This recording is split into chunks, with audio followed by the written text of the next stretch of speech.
نام تجویز ہو گیا، جو ڈپٹی چیئرمین کے لیے اسمالر گروپ بنا کہ اس گروپ کے اندر ہم جا کر اپنا موقف دیں۔ اب بہت مشکل تھا راجہ صاحب کے لیے کہ میرا الیکشن بہت ٹف تھا،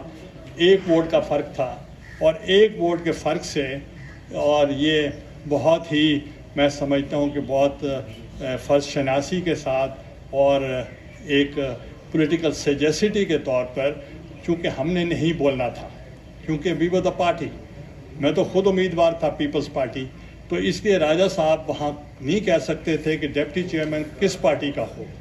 اس لیے یہ خاموش رہے۔ مگر چیئرمین صاحب نے ان کو کہا کہ راجہ صاحب، جو لیڈر آف دا اپوزیشن ہے، وہ سنگل لارجسٹ پولیٹیکل پارٹی جو ہے وہ پیپلز پارٹی ہے، تو اسی ہی طریقے سے اس بنیاد پر ہم نے فیصلہ کیا تھا کہ سنگل لارجسٹ پارٹی جو نیشنل اسمبلی میں ہے وہ مسلم لیگ نواز کی ہے، تو اس لیے وہ آفس ان کو جانا چاہیے، اور ساتھ ہی چیئرمین پبلک اکاؤنٹس کمیٹی بھی انہی کو جانا چاہیے۔ تو اس فارمولا کے تحت یہاں لیڈر آف دا اپوزیشن کا فیصلہ کیا جائے الیکشن کے بعد، مگر راجہ صاحب چونکہ حکمت عملی کو سمجھتے ہوئے اس وقت انہوں نے انسسٹ نہیں کیا، تو بعد میں انہوں نے یہی کہا راجہ صاحب نے چیئرمین صاحب کو کہ وہاں ماحول ایسا تھا کہ ہم نہیں چاہتے تھے کہ ایک میجر آبجیکٹ جو ہے دا چیئرمین سینٹ کی پوزیشن وہ کہیں کمپرومائز ہو۔ تو ہم نے اس کے بعد بھی، جب مریم نواز صاحبہ وہاں موجود تھی پریس کانفرنس میں، آپ میں سے کئی لوگ ہوں گے، تو کسی نے سوال کیا لیڈر آف دا اپوزیشن کون ہوگا، تو میں نے کہا ہم آپس میں کنسنسس کے ساتھ ہم فیصلہ کریں گے۔ تو اس کے بعد یہ بات ختم ہوئی، مگر صدر صاحب زرداری صاحب نے، انہوں نے میاں صاحب سے بھی رابطہ کیا، مولانا فضل الرحمان صاحب سے بھی رابطہ کیا، مینگل صاحب سے بھی رابطہ کیا، اور انہوں نے اسفندیار بلی صاحب کے بیٹے سے بھی انہوں نے رابطہ کیا، اور دوسری جماعتوں سے بھی کیا، اور اس کے بعد انہوں نے کہا کیونکہ ایک دفعہ فیصلہ ہو چکا ہے اب ہم چینج نہیں کریں گے۔ تو اب اس سچویشن میں تو بہت سے پارٹیز نے ہمیں رابطہ کیا کہ پیپلز پارٹی کا رائٹ بنتا ہے، سینئر موسٹ آپ ہیں، تو اس لیے انہوں نے چیئرمین صاحب سے اور زرداری صاحب سے بات کی کہ ہم آپ کو ووٹ دینے کے لیے تیار ہیں۔ پھر ان کے ساتھ ان کی نیگوسیشن ہوتی رہی، اور نیگوسیشن میں آپ نے دیکھا کہ ہمارے 21 ووٹس ہیں پاکستان پیپلز پارٹی کے، اور 1 ووٹ جماعت اسلامی کا ہمیں ابھی ریسنٹلی انہوں نے ہمیں کمٹ کیا جب ہمارا لاہور منصورہ کا وزٹ ہوا، اور اسی طریقے سے ANP نے، انہوں نے 2 ووٹ ہم سے کمٹ کیے۔ تو یہ جب انہوں نے کمٹ کر لیے تو فاٹا کے 2 ممبرز وہ ہیں جو ہمیں پہلے بھی ووٹ دے چکے ہیں، آزاد ہیں، انہوں نے بھی ہمارے ساتھ کمٹمنٹ کی،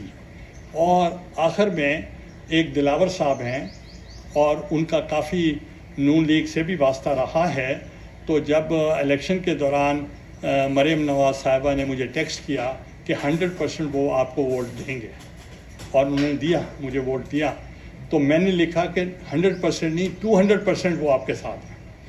اور انہوں نے ایک گروپ بنایا ہے 4 لوگوں کا، اور وہ آزاد ہیں، اور اس کے گروپ کا ہیڈ جو ہے وہ دلاور صاحب ہیں، اور ان کو وہ بہت اچھی طریقے سے مسلم لیگ کے ساتھ کیونکہ ان کی اٹیچمنٹ رہی ہے، انہوں نے انڈیپینڈنٹلی آزاد گروپ کی حیثیت سے وہ انہوں نے ہمارے ساتھ سپورٹ کیا ہے۔ اس طریقے سے ہم 30 ووٹس ہم بن گئے، تو لیڈر آف دی اپوزیشن کے لیے انہوں نے مجھے لیڈر آف دا اپوزیشن بنا دیا، جبکہ آپ سب کو پتہ ہے کہ چیئرمین کے لیے اگر آپ پریکٹیکلی دیکھا جائے، ٹیکنیکلی دیکھا جائے، اور in the eyes of the public I have already won the chairman senate, میرے 29 ووٹس تھے اور 49 اور دوسرے جو تھے وہ 48 تھے۔ بہرحال وہ تو کیس کورٹس کے مطابق ہوں گا فیصلہ، مگر آج مجھے chairman leader of the opposition نامزد کیا گیا ہے۔ کچھ ہمارا سیز فائر ہوا پچھلے دنوں، مولانا صاحب نے رابطہ کیا صدر صاحب سے اور انہوں نے رابطہ کیا میاں نواز شریف صاحب سے اور انہوں نے گزارش کی کہ پی ڈی ایم کو ہم نے انٹیکٹ رکھنا ہے اور کسی قسم کا کوئی بیان نہیں آنا چاہیے. اور اسی طریقے سے چیئرمین بلاول صاحب نے مولانا فضل الرحمان صاحب سے کل یا پرسوں بات کی اور انہوں نے کہا کہ آپ کے حکم کے مطابق میں نے پارٹی کو روک دیا ہے کہ کسی قسم کا بیان نہیں آئے گا. اسی طریقے سے دوسری طرف سے بھی یہی تھا کہ کوئی کرٹیسزم نہیں ہوگا. آج کوئی بات ہوئی تو کسی ایک ان کے سینئر آفس بیرر نے کہا کہ یہ جو ہے یہ باپ کی پارٹی سے لوگوں کو لے کر اکثریت بنائی گئی ہے. تو میں آپ سے گزارش کرنا چاہ رہا ہوں, 2 فاٹا کے لوگ ہیں, ان کا کوئی باپ سے تعلق نہیں ہے. جو دلاور صاحب ہیں ان کا مسلم لیگ سے تعلق رہا ہے, ان کا آزاد لوگوں کے ساتھ ایک گروپ ہے 4 کا. تو اس لیے یہ کہنا کہ یہ ایک سرکاری اپوزیشن ہے تو میرا خیال ہے مناسب نہیں ہوگا, اور ہمیں پی ڈی ایم کو انٹیکٹ رکھنے کے لیے ایسی باتیں ہمیں نہیں کرنی چاہیے. جبکہ ہم سیریسلی ہم چاہتے ہیں کہ پی ڈی ایم